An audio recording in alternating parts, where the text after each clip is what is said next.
기도에 대해서 우리가 생각하면서 은혜를 나누려고 합니다. 태어날 때부터 어렵게 태어나신 분들이 있습니다. 그래서 전쟁통에 태어나신 분들은 그런 얘기를 합니다. 내 나이 때의 사람들이 아무도 없습니다. 왜냐하면 그때 어려웠기 때문에 대부분 전란에 목숨을 잃기도 했고, 그래서 내 나이 또래를 좀처럼 보기 힘듭니다. 우리 전 집사님 그 얘기를 합니다. 내 동년배가 거의 없습니다. 얘기를 해요. 그 시대가 고통, 환란의 때이기 때문에 많은 사람들이 없죠. 그런데 태어나면 그때서부터 태어날 때 그 환경은 우리는 어때요? 내 주도적으로 되지 못합니다. 그죠? 태어나서 보니까 너무 고통스러운 환경이고 환란이 있기도 하고 때는 슬픔이 있기도 합니다. 자식을 태어났는데 부모가 자식 이름을 야베스라고 이름 짓는다. 왜 그렇게 지었을까요? 이름이 그 환경을 그대로 적용한 겁니다. 너무 고통스럽고 슬프니까 그걸 그대로 표현해 준 거죠. 사실은 그 환경 속에서 어떻게 사느냐 하는 거죠. 그 환경을 받아들이고 좌절할 것인가, 아니면 그 환경을 딛고 일어설 것인가. 그래서 이 두 가지 면에 있어서 우리는 늘 나는 어떤 사람인가 한번 관심 있게 조명해 보셔야 되고요. 그래서 나는 나의 존재 자체로 하나님이 나를 받으셨기 때문에 이 모습 그대로 하나님 앞에 살아가는 것이 하나님께 영광이 됩니다. 근데 아무런 비전도 없이 그냥 사는 걸 하나님 원하실까요? 그렇지 않습니다. 하나님 우리를 만드셨습니다. 토마스 모트는 그런 얘기를 해요. 나무는 나무가 됨으로써 하나님께 영광을 드린다. 나무가 나무로서 영광을 돌립니다. 다른 게 아니에요. 나무가 숲이 될 필요는 없습니다. 그죠? 나무가 아니면 뭐 다른 어떤 모양을 갖춘다고 해서 영광이 되는 게 아닙니다. 나무는 나무 본연의 그 모습에서 그대로 그 고유의 성격을 가지고 있으면 그게 하나님께 영광이 됩니다. 고난 그 자체로 우리가 하나님 앞에 나가면 됩니다. 우리는 하나님의 작품이에요. 개개인이 하나님 보시기에 좋은 작품입니다. 비교할 수 없는 존재고 하나님이 나를 보시면서 여러분을 보시면서 기뻐하십니다. 요한복음 7장 4절에 보면 다락방 강화 예수님께서 마지막 밤을 보내시고 이제 겟세마네 동산으로 가시기 전에 이런 얘기를 합니다. 아버지께서 내게 하라고 주신 일을 내가 이루어 아버지를 이 세상에서 영화롭게 하여 싸우니. 굉장히 위대한 고백을 합니다. 내게 하라고 주신 일을 내가 이루어. 그죠? 내게 하라고 주신 일, 이거 뭡니까? 비전입니다. 그러니까 우리 예수님 이 땅에 오신 비전이에요. 하나님의 사랑을 확증하는 일이고 죄 가운데 있는 사람들을 구원하는 일이고요. 이 비전을 이루는 일을 내가 이루어 하나님을 영광스럽게 했다는 거죠. 우리가 그냥 온 것 같은데, 태어날 때는 비천한 것 같은데, 슬픔이 가득한 인생인 것 같은데, 그런데 하나님은 태어난 그에게 비전을 주시고요. 그리고 비전을 이룰 수 있는 능력도 함께 하십니다. 그래서 야베스는 슬픔, 고통이라는 이름을 가지고 있는데 그가 하나님 앞에 기도합니다. 그리고 기도한 대로 하나님 허락하셔서 인생이 바뀌어요. 삶을 결산할 때 예수님의 이 말씀은 가장 영광스러운 삶을 산 예수님의 고백이 될 겁니다.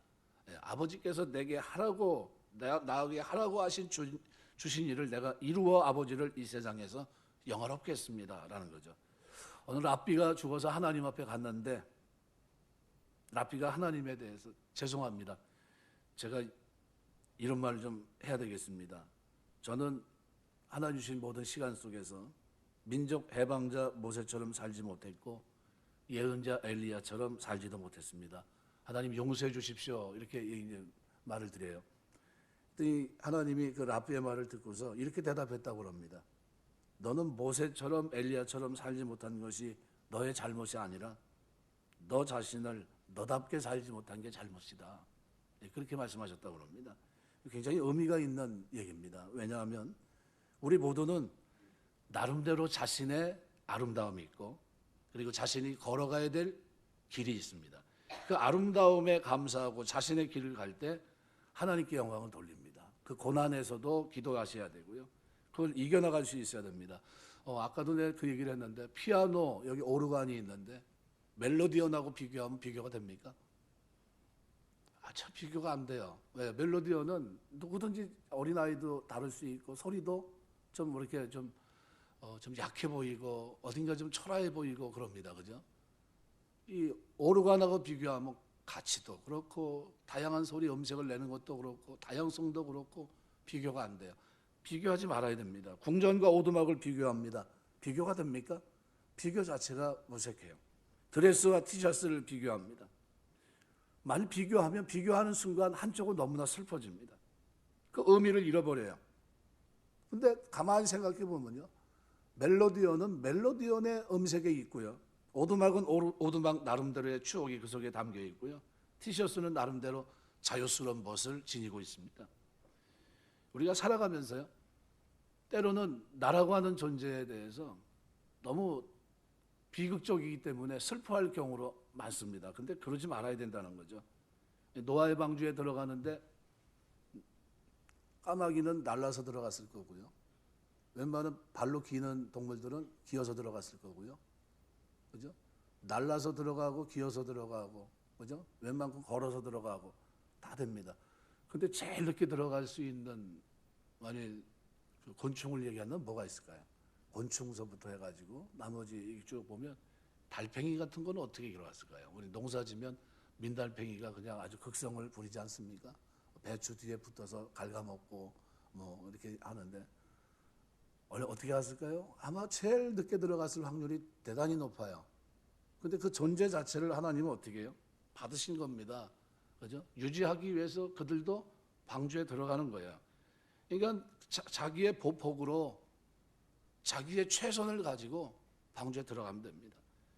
만일 자신을, 까마귀와 자신을 비교했다면 아마 포기했을 겁니다. 아유, 나는 왜 저걸로 태어나지 못했지? 그거보다는 달팽이지만, 그렇지만 하나님이 내게 주시는 은혜 속에서 내가 최선을 다해 살아야지 하는 이런 자세가 필요합니다.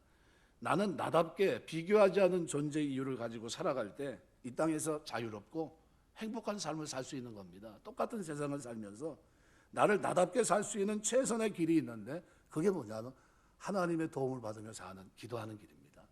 오늘 본문은 참 굉장히 중요한 본문입니다. 왜냐하면 우리 시대에 꼭 맞는 본문이에요.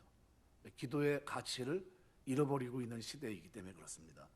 여기 야베스라는 이름은 슬픔이란 뜻입니다. 야우베츠라고 이렇게 되어 있는데요, 원어에는 아주 특별한 위치를 차지한 인물임이 틀림없습니다. 그래서 표준 세번역은 그가 전 귀중한 자가 되었다고 표현합니다. 그래서 표준 세번역은 야베스는 그의 형제들보다 존경을 받았다, 공동 번역은 야베스는 일가 가운데 가장 세력 있는 사람이었다, 이렇게 표현하고 있어요. 그런데 처음부터 그랬나요? 아니에요. 어머니가 그 이름을 슬픔이라고 지을 수밖에 없는 슬픈 환경을 그 속에서 태어났음을 보여줍니다. 그래서 9절은 이렇게 표현합니다. 이는 내가 수고로이 낳았다 함이로다. 어머니가 아이를 낳고서 야베스라고 하는 이름을 붙인 경이 야우베츠라는 이름을 붙인 경입니다. 수고로이, 빼오체프란 말은, 오체부란 말이 뭐냐면 여인의 산고를 말합니다. 창세기 3장 16절 보면 여자가 이르되 내가 내게 임신하는 고통을 크게 더하리니 내가 수고하고 자식을 낳을 것이며 그랬어요. 이때 산고, 고통 얼마나 힘듭니까? 근데 이 지나친 산고는 일반적으로 커다란 불행, 재난의 상황에서 일어납니다. 그래서 성경에서는 한 가문의 몰락을 상징할 때 사무엘상 4장 19절 보면 엘리 가문이 몰락할 때 이 장면을 이렇게 표현합니다. 그의 며느리인 미느하스와 아내가 임신하여 해산 때가 가까웠더니 하나님의 기회를 빼앗긴 것과 그의 시아버지 남편이 죽은 소식을 듣고 갑자기 아파 몸을 굽으려 해산하고, 아주 큰 고통을 얘기하는 겁니다.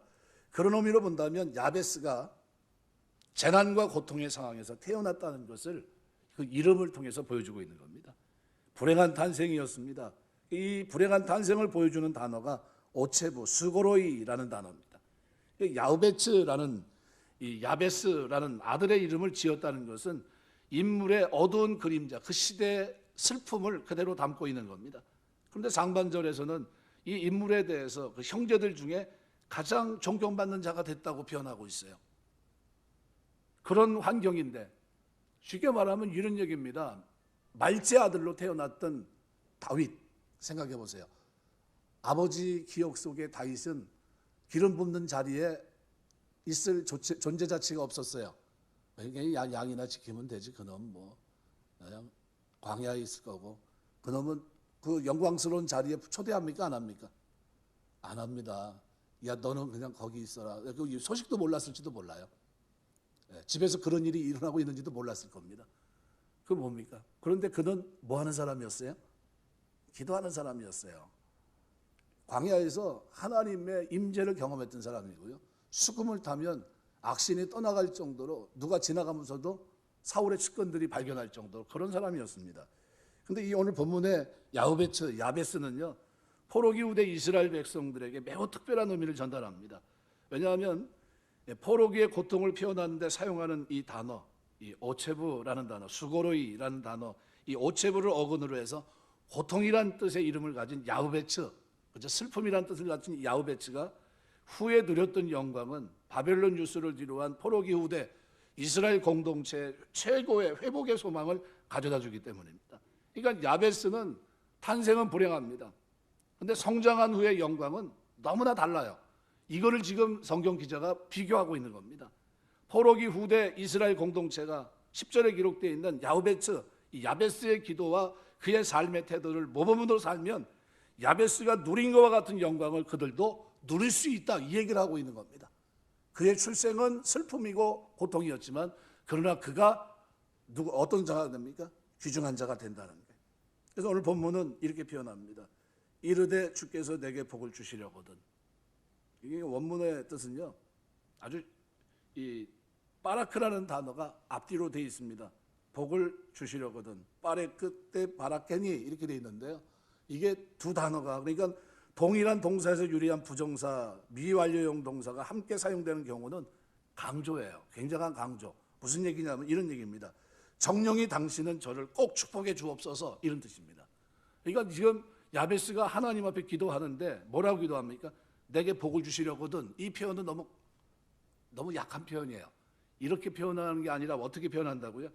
정령이 당신은 저를 축복하시려거든, 이런 뜻입니다. 반드시 축복해 주옵소서라는 뜻입니다. 그러니까 여기 원문의 표현은 많은 복을 달라라는 개념이 아니에요. 반드시 복을 달라고 하는 간절함의 의미가 강조되어 있는 겁니다. 하나님 저를 반드시 복 주셔야 됩니다 라는 의미예요. 이 의미를 좀 더 이해하시려면 창세기 32장에 보면 26절에 야곱이 약복방에서 천사와 씨름하는 장면이 나옵니다. 근데 26절에 뭐라고 표현합니까? 야곱이 이르되 당신이 내게 축복하지 아니하면 가게 하지 아니하겠나이다.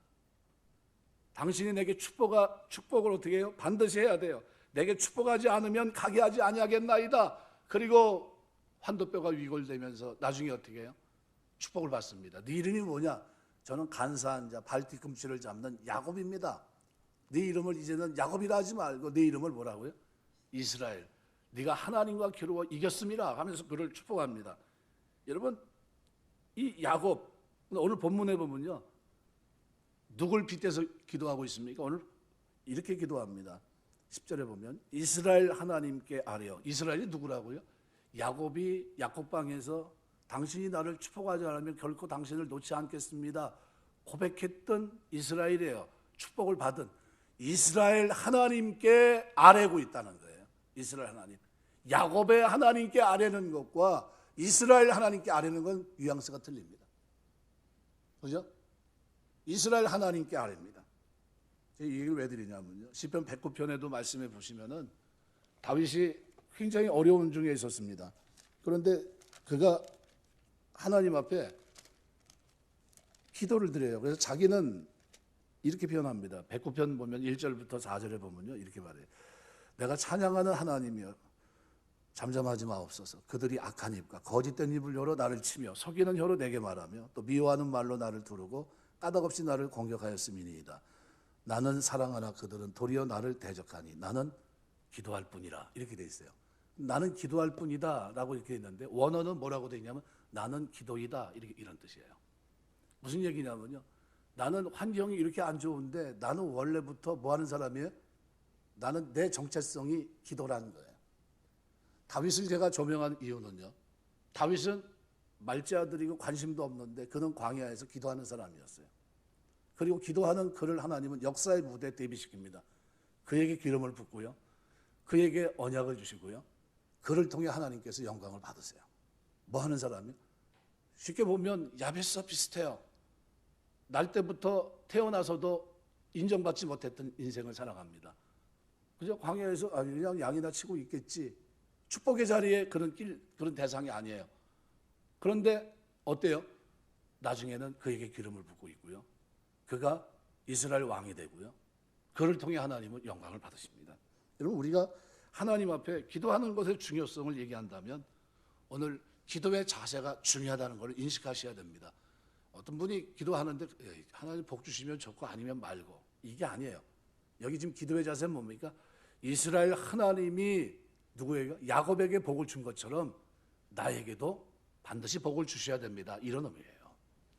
야곱이 하나님 앞에 겨루어 이긴 것처럼 내가 하나님 앞에 지금 부르짖는데 내 기도에도 어떻게 해요? 내 기도를 듣고 나도 축복해 달라는 거예요. 그래서 정령이 당신은 저를 축복해 주옵소서. 그래서 자기의 인생은 뭡니까? 만약 도장을 찍으라고 하면 다윗은 뭐예요? 나는 기도다, 이렇게 하는 거예요. 그 정체성이, 나는 내 존재 자체가 뭐예요? 나는 기도하는 사람이고 나는 기도다. 어떤 환경도 나는 기도다. 이게 무슨 얘기냐면요, 시편 51편의 표제에 보면 이렇게 말해요. 다윗이 밧세바와 동침한 후 선지자 나단이 그에게 왔을 때 뭐 했습니까? 기도했어요. 56편 보면 다윗이 가드에서 블레셋인에게 잡혔어요. 그때 뭐 했습니까? 기도했어요. 57편 보면 다윗이 사울을 피하여 굴에 숨었을 때 그때 뭐 했습니까? 그 위기의 순간, 고난의 그때 기도했습니다. 63편 유다 광야에 있을 때 뭐 했습니까? 기도했어요. 그는 그 모든 어려운 환경, 고난, 그 환란의 환경 속에서 그는 뭐예요? 자기가 가지고 있는 최고로 잘하는 게 뭡니까? 기도예요, 기도. 그래서 브라이언 트레이시라는 사람은 이런 얘기를 합니다. 위기의식을 가지고 사는 사람은 전체 인구의 2%에 불과하다. 무슨 얘기냐면요, 아무리 힘들어도 어떤 사람은 기도하지 않아요. 그러나 아무리 힘들어도 어떤 사람들은 2%는 기도한다는 거예요. 2%는 창조적인 소수라고 보통 우리가 이해하시면 돼요. 하나님 앞에 복을 받는 사람들 2%, 그 2%의 여러분의 기도 생활이 있게 되시길 주의 이름으로 축원합니다. 기도하셔야 돼요. 여러분 열심히 기도해야 됩니다. 인생의 비극 가운데 가장 큰 비극은 복의 근원 대신 하나님께 구하지 않는 데 있어요. 그런데 야베스는 하나님 앞에 어떻게 해요? 수고로이 나왔어요. 그렇죠? 그럼에도 하나님 앞에 환경은 어때요? 제로입니다. 오히려 마이너스예요. 출발선상으로 본다면 어떻게 해요? 저 앞에가 아니라 저 뒤에가 있어요. 맨 끝에. 아무도 관심을 갖지 않아요. 그런데 그가 이스라엘 하나님 앞에 엎드려서 기도합니다. 하나님 앞에 복을 달라고. 그래서 10절에 보면 야베스가 가문에서 존귀해 줄 수 있었던 것은 그가 하나님께 아뢰었기 때문이다. 이 아뢰었다는 와이크라라는 원형이 카라입니다. 부르짖었다는 거예요. 크게 소리 지르고 호소하고 하나님 앞에 절박하게 기도했다는 겁니다. 사활을 걸고 기도했다는 것, 목숨 걸고 기도한 걸 말합니다. 인생의 승패를 놓고 기도했다는 거예요. 내 인생이 이렇게 돼서는 안 된다. 내 인생에 하나님이 복을 주셔야 된다. 그래서 기도했다는 거예요. 이거 하나님이 나를 도와주셔야 되는구나. 그렇게 기도했다는 거예요. 이게 여기서 말하고 있는 아뢰어라는 단어예요.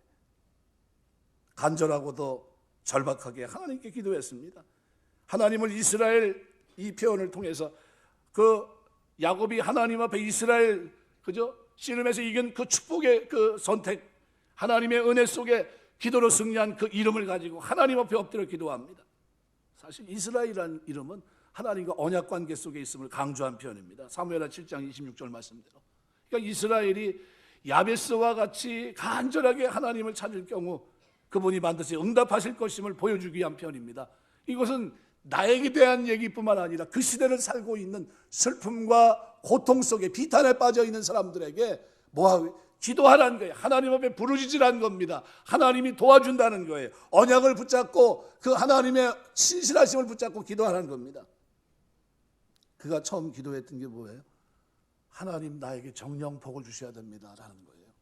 하나님 복을 주시되 반드시 복을 주셔야 됩니다. 그러면서 세 가지 복을 얘기합니다. 첫 번째가 뭐예요? 나의 지극을 넓히시고. 깨볼리라는 말은요, 어떤 경계, 영역 내에 포함된 공간, 이스라엘로 말하면 유업으로 얻은 땅, 소유지, 거주지 이런 걸 말합니다. 유업의 땅을 넓혀달라. 그럼 무슨 얘기입니까? 땅 자체가 없든지 조상으로 받은 땅, 물려받은 땅이 척박하거나 매우 협소했음을 보여줍니다. 어떤 면에서 보면 유업으로 물려받은 땅은 운명처럼 받아들이고 체념하고 난 이게 뭔가 태어날 때도 어떻게 고통스럽게 그 산 곳 속에 죄악 속에 내가 출생했는데 그런데 이 환경도 너무 힘들지 않나? 그리고 체념할 수 있어요. 그냥 되는 대로 살자. 체념할 수 있습니다. 그런데 야베스는 그러지 않았어요. 주어진 본래의 삶의 조건, 환경에 안주하지 않고 이것을 변화시키기 위해서 이대로는 안 된다. 하나님 앞에 복을 받아야지. 그리고 하나님 앞에 엎드려 기도하기 시작합니다. 하나님 향해 간절히 부르짖습니다. 오늘 바로 이 자세를 오늘 야베스 기도를 통해서 성경 기자가 얘기하고 있는 거예요. 우리가 하나님 앞에 기도하는 자세를 잃어버리지 않게 되시길 주의 이름으로 축원합니다. 기도하셔야 돼요. 적극적이고 진취적인 태도는 신정국과 회복의 꿈을 안고 포로에서 돌아와 예루살렘 성전을 재건했지만 세월이 많이 흐른 후에도 하나님의 영광이 임하지 않고 오히려 주변 나라들의 멸시, 노력의 대상으로 전락하고 열악한 현실에 처해 있던 당시 포로기 후대 이스라엘 백성들에게는 진짜 어려웠던 그때 이 태도는 너무나도 중요한 겁니다. 왜요? 기도하면 뭐해? 기도한다고 그런 속된 말로 그럽니다. 기도하면 밥 먹여줘 라는 거예요. 그런데 지금 야베스는 뭐라고 합니까? 기도하면 인생이 달라져. 하나님 복 주시면 인생이 달라지는 거야. 그러면서 제일 먼저 뭘 놓고 기도합니까? 하나님 반드시 저에게 복을 주셔야 됩니다. 그러면서 하는 말이 뭐예요? 나의 지경을 넓혀달라는 거예요. 여기 나의 지역 여기 기록하고 있는데요. 이게 무슨 얘기냐면요. 나의 지역을 넓혀달라는 것은 지경 확장이에요. 지경 확장. 이게 비전을 가지고 기도하라는 겁니다. 하나님은 우리가 구원받고 난 다음에요. 비전을 갖기를 원하세요.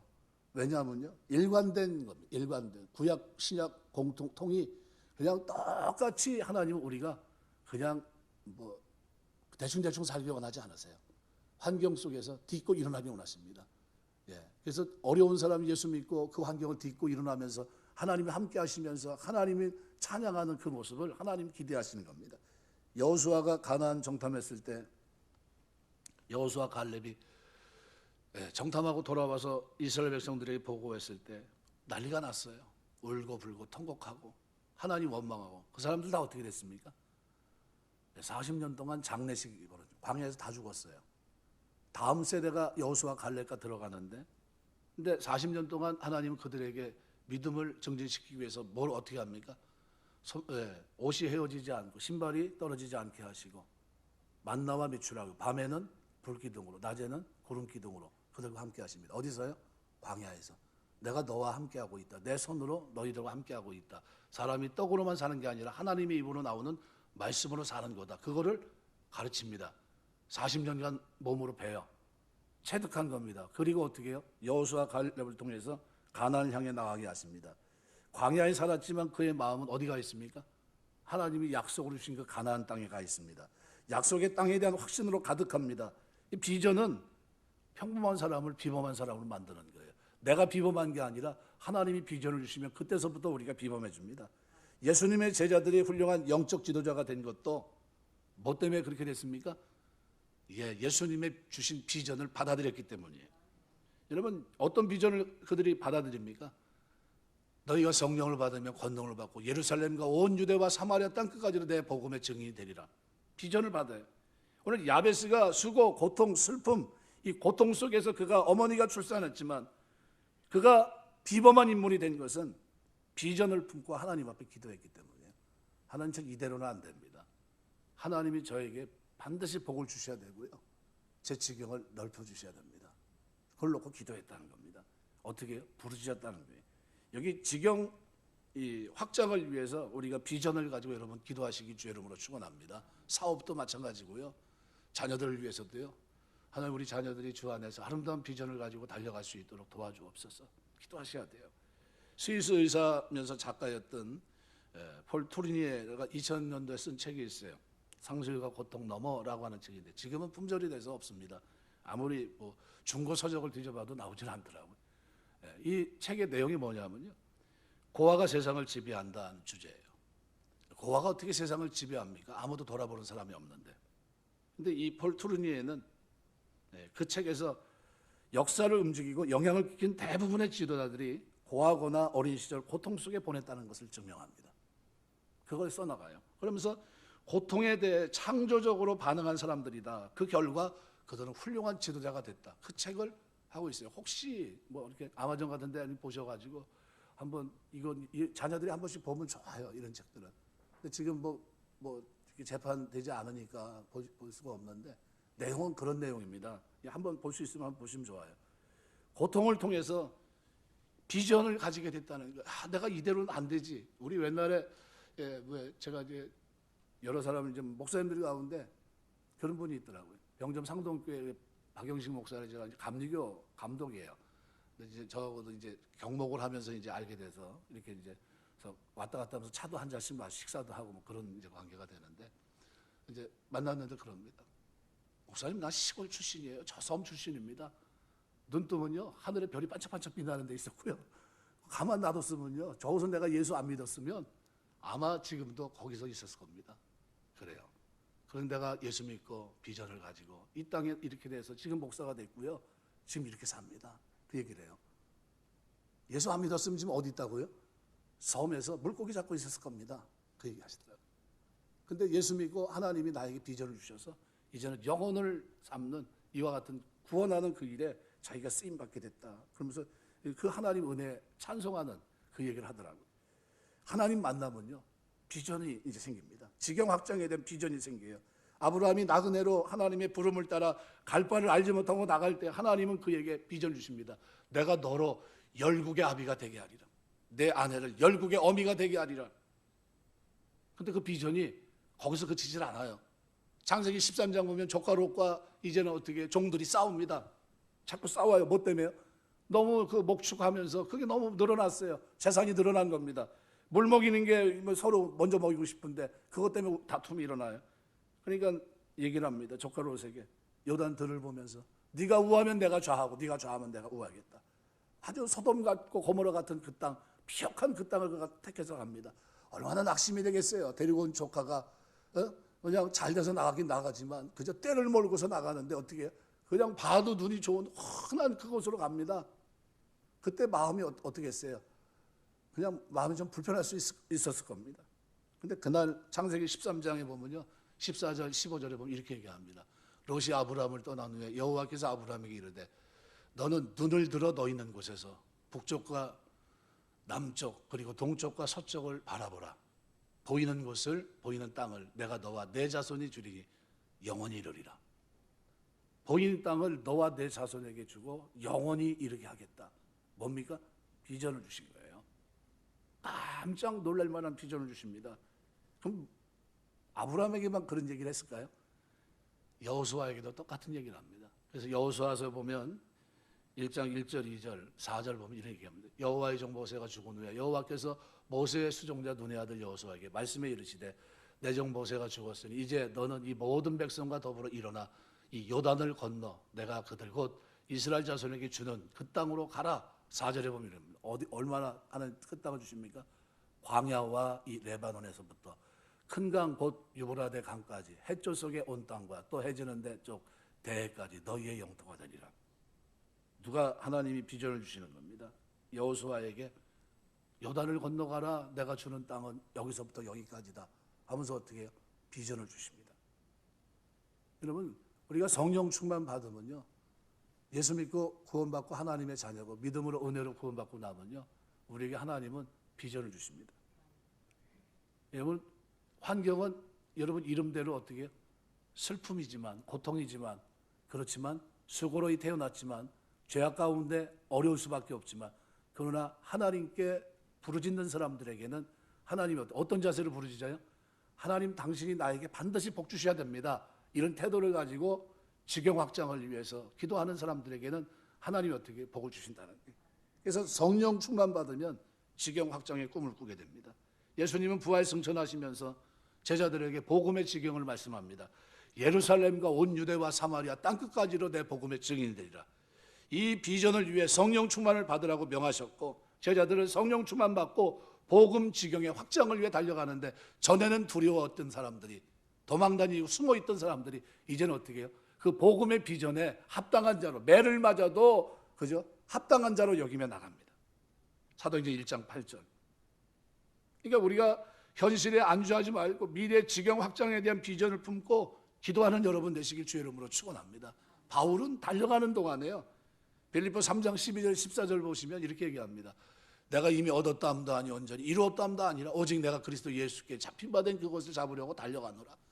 형제들아 나는 아직 내가 잡은 줄로 여기지 아니하고 오직 한 일 즉 뒤에 있는 것을 잊어버리고 앞에 있는 것을 잡으려고 표대를 향하신 그리스도 예수 안에 하나님이 위해서 부른 부름의 상을 위해 달려간다. 달려간다는 게 자기 표현은 어떻게 달려갔습니까? 이방인의 사도로 딱 세워놨더니 하나님은 그가 어디서 끝납니까? 로마에서 순교하고 끝나지 않습니까? 근데 로마서는 뭐라고 표현해요? 그의 선교의 지경은 어디까지? 그 당시에 땅끝이라고 얘기했던 스페인까지였습니다. 하나님이 만일 나를 살리시면 스페인 땅에 가서도 복음을 전해야 되겠다. 이게 누가 가진 비전입니까? 사도 바울이 가졌던 비전이에요. 근데 그는 어디요? 로마까지 하나님 허락한 그 속에서 감옥에서 비전을 다 이룹니다. 여러분 지경 확장을 위해서는 대가를 지불해야 돼요. 어떤 대가요? 기도라는 대가입니다. 기도. 그래서 기도는 미래고요. 기도는 현실입니다. 우리가 살아가면서 내가 기도한 것만큼 하나님 은혜 주십니다. 여러분 동물의 왕국 같은 데 보면 새들이 먹이를 잡아와요. 그런데 어떤 그 새가 그 새끼 새들이 입을 벌리고 있는데 제일 먼저 받아먹는 새끼는 어떤 새끼입니까? 입을 크게 열리는 겁니다. 그죠? 입을 넓게 열고 고개를 바짝 들고 옆에 경쟁자가 있는데 어떻게 해요? 다 채워놓고 어미의 옆으로 다가가서 입을 벌리고 있어요. 아주 크게. 그 새끼가 제일 먼저 먹어요. 내 입을 넓게 열라. 내가 내 입을 채우리라. 부르짖어야 돼요. 하나님 앞에 기도하는 게 그만큼 중요하다는 겁니다. 확신을 가지고 비전을 가지고 확고한 믿음을 가지고 비전을 위해서 여러분 기도하셔야 됩니다. 요한복음 14장 13절 14절 보면 너희가 내 이름으로 무엇을 구하든지 내가 시행하리니 이는 아버지로 하여금 아들로 인하여 영광을 얻으시게 하려 합니다. 내 이름으로 무엇이든지 내게 구하면 내가 시행하리라. 우리 하나님 앞에 기도하셔야 돼요. 야베스는 지경 확장을 위해서 복을 달라고 했습니다. 그리고 또 뭘 위해서 기도합니까? 주의 손으로 나와 함께 해달라고 기도합니다. 여러분 이 기도는 우리가 좀 배워야 돼요. 그래서 직역하면 주의 손으로 나를 도우사 그리고 당신의 손이 나와 함께 주옵소서. NIV 성경은 Let your hand be with me 이렇게 돼 있어요. 그러니까 당신의 손이 나와 함께 해달라는 거예요. 이 손은요 하나님의 능력, 힘을 상징합니다. 권능을 상징해요. 출애굽기 3장 19절 20절 보면요 하나님의 손이 함께합니다. 내가 아노니 강한 손으로 치기 전에는 애굽 왕이 너희가 가도록 허락하지 아니하다가 내가 내 손을 들어 누구 손입니까? 여호와 하나님의 손이에요. 내 손을 들어 애굽 중에 여러 가지 이적으로 그 나라를 친 후에야 그가 너희를 보내리라. 모세를 보내면서 그럽니다.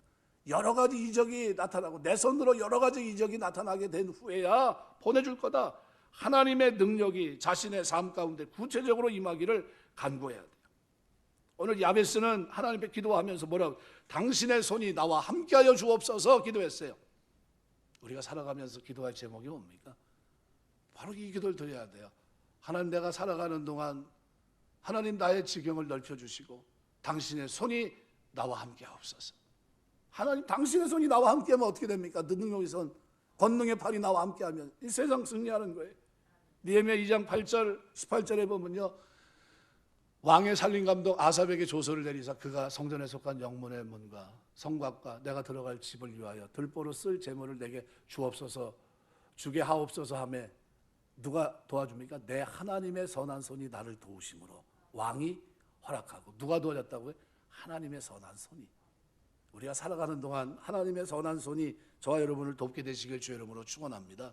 기도해야 돼요. 18절에 보면 이렇게 돼요.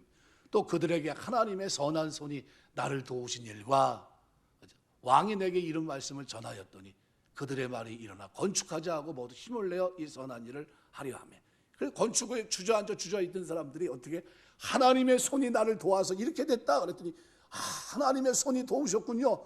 그러니까 어떻게 왕이 그렇게 한 걸 보고 그러면 함께 합시다 하면서 어떤 한 사람이 하나님 앞에 기도하면서 뭐예요? 하나님이 손이 함께하는 능력을 경험하고 체험하고 고백하는 그 자리에 하나님이 영광을 받으신 겁니다. 여러분 우리가 기도하면서 뭘 기도해요? 하나님의 손이 나와 함께해 주옵소서. 하나님의 손이 내가 걸어가는 나그네 길에 기도하며 나가는 이 걸음 속에 내가 슬픔으로 태어났지만 내가 걷는 걸음 속에 하나님의 손이 나와 함께 하셔서 승리하는 인생이 되게 하옵소서, 귀중한 인생이 되게 하옵소서 기도하셔야 돼요. 느헤미야는 야베스와 마찬가지로 하나님의 권능으로 자신에게 임재하기만 하셔도 자신의 삶의 모든 문제가 해결되고 축복 가운데 거할 수 있다는 것을 압니다. 왜요? 하나님의 손은 능력의 손, 하나님의 손은 권능의 팔이기 때문에 그 하나님이 나와 함께 하시면, 나를 도우시면 내가 능히 이길 수 있다는 거예요. 그래서 하나님 앞에 그는 부르짖었던 거예요. 소리쳐 하나님 앞에 매달린 겁니다. 하나님 도와주셔야 됩니다. 야곱이 이스라엘 되며 하나님 앞에 복을 받은 것처럼 나는 하나님의 복이 필요합니다. 지경 확장도 하나님이 해주셔야 될 것뿐만 아니라 어떻게 주의 손으로 나와 함께 주옵소서. 그리고 거기서 그칩니까? 그러지 않아요. 나로 환난을 벗어나 내게 근심이 없게 하옵소서. 나로 근심이라는, 오츠비라는 말은 구절에 수고로이 빼 오체부라는 단어입니다. 어근이 똑같은 명사예요. 아차부라는 겁니다. 그러니까 다시 말하면 이런 겁니다. 그리고 당신은 어려움으로부터 지켜주셔서 나의 고통으로부터 벗어나게 해주셔서. 야베스는 그 이름의 의미처럼 그의 삶에 큰 어려움이 있었습니다. 그것 때문에 많은 고통도 받았고, 그런 정황 가운데서 그는 좌절하지 않아요. 체념하지 않습니다. 하나님의 역사하심을 기대하며 하나님의 손이 나와 함께하기를 기대하면서 뭐 했습니까? 간절히 기도했어요. 간절히. 실제적으로 경제적 어려움으로 인해서 레위인들마저도 레미야 13장 10절을 보시면요, 하나님이 성전을 버려두고 제각기 생업을 찾아 살아갔던 포로기 후대의 암울한 상황이에요. 그런데 그런 상황 속에서 야베스는 뭐 했습니까? 목숨 걸고 기도했다는 거예요. 목숨 걸고 하나님의 손이 나와 함께 주옵소서. 하나님 나에게 반드시 복을 주셔야 됩니다. 그렇게 기도했다는 거예요. 하나님의 도움을 간절히 기원하는 야베스의 이러한 성숙한 신앙의 모습은 고난 가운데 있던 당시 이스라엘 공동체 너무나도 귀감이 되는 모습이고요, 이 시대 사는 오늘 우리에게도 똑같습니다. 그래서 오늘 본문은 10절에 하나님이 그 구한 것을 허락하셨더라. 와이야베라는 단어인데요, 그리고 하나님께서 그가 구한 것을 이루어 주셨다, 이런 뜻입니다. 서두에 사용된 계속적 와우는 앞에 있는 야베스의 기도와 아주 긴밀한 연관성을 강조합니다. 구하는 것을 이란 표현을 통해 부각시킵니다. 그래서 이건 뭐냐, 하나님의 응답이 번절에 나오는 야베스의 간절하고 성숙한 기도의 결과라는 사실을 강조하고 있는 거예요. 그러니까 이게 어떻게 있기 때문에 가만히 있었으면 아무것도 이루어지지 않았지만 움직였더니 하나님이 복 주셨는데 어떻게 움직였어요? 부르짖는 기도로 움직였습니다. 부르짖는 기도, 카라라는 단어예요. 하나님 앞에 간절히 부르짖고 기도했더니 하나님이 그를 어떻게 해요? 오늘 본문 9절은 그렇게 표현합니다. 야베스는 그 형제보다 귀중한 자라. 그 형제들이 다 어때요? 형제들도 어떻게 야베스 버금가지 않을 정도로 비슷비슷했어요. 그런데 그 중에 그만 귀중한 사람이 됐다는 거예요. 그만. 그 이유가 뭐냐는 거예요. 그의 어머니가 그 이름을 야베스라 했는데 그 이름이 뭐예요? 수고로이 죄악, 그 산고통에 태어난 날 때부터 어떻게 힘들게 태어난 사람이라는 거예요. 말대로 고통, 슬픔이 떠나지 않는 그런 인생이라는 겁니다. 출생 자체가 초라했다는 거예요. 그런데 그가 하나님 앞에 복을 받아요. 이유가 뭡니까? 하나님께 구한 것, 아랜 것을 하나님이 허락하셨기 때문에. 뭘 아랬습니까? 오늘 본문에 보니까 하나님이 반드시 복 주셔야 됩니다. 이스라엘 하나님, 야곱을 기도하며 승리하게 하셨던 그 하나님, 그래서 정령이 당신은 저를 꼭 축복해 주옵소서. 그런 자세로 하나님 앞에 엎드려서 기도합니다. 지경을 넓혀주시고 어떻게 해요? 주의 손으로 도우사, 주의 손이 나와 늘 함께 주옵소서. 그리고 어떻게 환난 가운데 근심이 없게 달라고 하나님 앞에 엎드려 기도했던 겁니다. 그랬더니 그 구한 것을 하나님이 허락하셔서 어떤 사람이 됩니까? 형제 가운데 귀중한 자, 전의 성경은 존귀한 자, 이렇게 됩니다. 그래서 니크바트라는 이 귀중한이라는 단어는요, 카바드라는 수동태 분사입니다. 그러니까 이게 카바드라는 단어에서 수동태를 쓰면 존경을 받다, 부유하다, 영예를 얻었다, 이런 뜻입니다. 그러니까 처음 야베스가 태어났을 때는 어때요? 야우베츠라는 이 이름 슬픔이에요. 그런데 그가 슬픔인데 그 이름을 가졌던 그가 나중엔 뭐가 돼요? 니크바트, 너무나도 존귀한 자가 됐다는 거예요. 뭐 때문에요? 그 차이는 하나예요. 얼마 전에 영국 축구 저는 뭐 볼 시간 별로 축구 굉장히 좋아하는데 그걸 뭐 볼 적이 없어서 못 보는데 결과는 가끔 봐요. 유튜브에 보면 뭐 손흥민이 나온 거 이렇게 해가지고 쭉 보는데 얼마 전에 2대1로 이긴 장면이 나옵니다. 2대1로. 손흥민이 두 골을 다 넣지는 않고 하나는 어떻게 어시스트 해주고 두 번째도 어시스트 같은데 그 나중에는 자책골로 해가지고 두 골 다 이제 해줍니다. 상대편 감독이 끝나고 난 다음에 인터뷰를 하는데 그렇게 해요. 우리 팀과 저 팀 똑같은데 그 차이는 딱 한 사람 차이입니다. 손흥민이 있고 없고 차이, 그 차이가 승패를 갈랐습니다. 얘기를 해요. 여러분 똑같아요. 이 세상에는요 산고의 고통과 멸망할 수밖에 없는 고통을 딛고 살아가는 수많은 사람들이 있어요. 저런 데도 살아 하는 사람들이 있어요. 그 사람이나 우리나 별 차이가 하나도 없어요. 그런데 딱 한 가지 차이가 있는데 어떤 차이가 있냐면요 기도하는 차이예요. 부르짖고 하나님 앞에 기도하는 그 차이가 그 인생을 귀중한 인생으로 하나님의 손으로 도우시는 인생으로 환난 가운데 근심이 없는 인생으로 그 인생을 바꿔놓는 겁니다. 예수 믿지 않는 사람과 믿는 사람의 차이는 그 한 차이뿐이 없어요.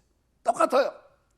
똑같이 슬프고 똑같이 고통스럽고 똑같은 산고가 있고 똑같이 멸망의 길에 있다 할지라도 그가 하나님 앞에 기도하는 사람이면 바꿀 수 있다는 거예요. 바로 그 얘기를 오늘 포로기 후기 어떻게 보면 성전을 짓고 모든 사람이 관심이 없는 그때 야베스가 왜 복을 받았는가? 하나님 앞에 그가 그 환경을 딛고 어려운 환경을 딛고 슬픔 고난의 고통의 환경을 딛고 하나님께 부르짖었더니 마침내 누구 손이요? 여호와 하나님의 손이 그와 함께 하면서 그가 기도한 대로 하나님의 손으로 그를 도우시고 그와 함께 하시면서 그가 어떻게 환난 가운데 근심이 없는 인생으로 하나님이 당신은 나를 반드시 복 주셔야 됩니다 한 대로 그를 복 주셔서 어떤 인생이 되겠다고요? 존귀한 인생이 되게 하신 겁니다. 오늘 우리가 하나님 섬기며 사는 동안 여러분의 걷는 걸음 속에 이런 은혜가 있게 되시길 주 이름으로 축원합니다. 딱 한 가지 차이예요. 무슨 차이요? 기도하는 차이예요. 이 근간에 나온 책 가운데 부산 이규현 목사가 쓴 책을 봤어요. 기도가 전부다. 제목 표제가 너무 좋아요. 그래서 그 책을 사서 한번 쭉 한번 훑어봤어요. 내용은 그냥 그래요. 그냥 그런데 그 내용에서 그분이 그런 얘기를 합니다. 기도는 미래고 기도는 내가 기도한 대로 나타나는 현재라. 내가 지금 누리는 이 현재는 기도의 결과다. 이렇게 얘기하더라고요.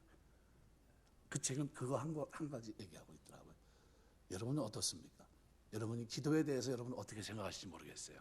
기도는 내가 현재 누리는 결과입니다. 어떻게 하실 겁니까? 말씀 맺겠습니다.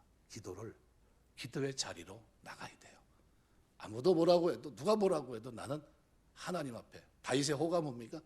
나는 기도다예요. 여러분의 호는 뭡니까? 똑같아요. 예수 믿는 사람들은 호가 똑같습니다. 우리는 기도다예요. 예수님이 이 땅에 오셔서 하나님의 능력을 가지시고 시간만 나면 틈만 나면 뭐 하셨어요? 기도하셨어요. 기도의 승리입니다. 오늘 마찬가지 오늘 우리가 이 땅에 살아가는 동안 이길 수 있는 유일한 길이 있는데 그것이 바로 뭡니까? 기도예요. 환경 탓하는 건 누구든지 할 수 있어요. 그러나 그 속에서 기도하는 창조적인 소수는 얼마 되지 않아요. 이 2%는 하나님이 책임지고 세워주는 2%고요. 하나님 의지하고 부르짖고 나가는 그들에게 하나님 반드시 복 주시고 그들을 통해 역사하실 줄 믿습니다. 그 축복이 우리 주의전을 출입하는 여러분들의 삶 속에 특별히 기도 생활에 있게 되시길 주의 이름으로 축원합니다. 기도하겠습니다.